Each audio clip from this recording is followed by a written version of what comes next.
এটা ডাঙৰ কথা এইটোৱে যে বেলেগ নাহে জুবিন গাৰ্গ কিয় আহে আৰু ইমান নিস্বাৰ্থভাৱে কোনো স্বাৰ্থটো নাই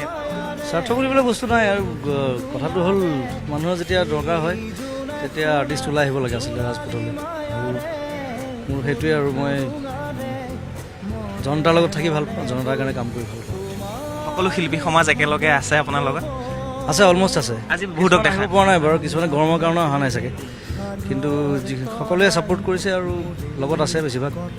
সেইটোৱে ভাল লাগিছে আজি গৰম লগা নাই গৰম ফিলেই কৰিব পৰা নাই কি হৈছে খোজকাঢ়ি আছোঁ আৰু গৈ আছোঁ আৰু গৈ গাটো ধোৱাৰ পিছতে গম পাম ধন্যবাদ জুবিন দা আৰু আজি আমি যিমান পাৰোঁ দেখুৱাবলৈ চেষ্টা কৰিলোঁ চানমাৰী হৈ পল্টন বজাৰ হৈ শংকৰদেৱ পথ হৈ আকৌ গণেশগুৰি হৈ চানমাৰীলৈ গোটেই যাত্ৰাটোৰ শেষত কি ক'ব আপুনি শেষত সকলোকে ধন্যবাদ জনাইছোঁ ইমান ধুনীয়াকৈ সহযোগিতা কৰাৰ বাবে আৰু ভৱিষ্যতেও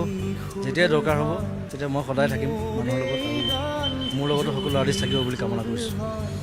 ধন্যবাদ জ্ঞাপন কৰিছোঁ জুবিন দা আগুৱাই যাওক আপুনি আৰু এনেধৰণে এতিয়াও পদপথৰ কাষে কাষে গণেশগুৰিৰ পৰা আৰম্ভ কৰি চানমাৰীৰ পৰা আৰম্ভ কৰি পল্টন বজাৰৰ পৰা আৰম্ভ কৰি শংকৰদেৱ পথ হৈ সমগ্ৰ দিনটো ৰ'দকো নেওচি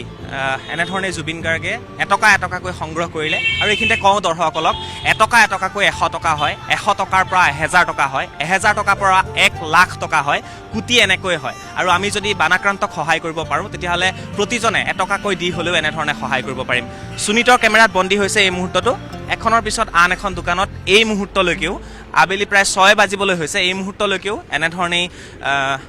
বান সাহায্য বুটলি আছে জুবিন গাৰ্গে সঁচাকৈয়ে এক অনন্য জুবিন ব্যতিক্ৰমী জুবিন সকলোতকৈ পৃথক জুবিন আৰু পুনৰবাৰ আমিও কৈছোঁ যে সঁচাকৈয়ে অনন্য জুবিন গাৰ্গ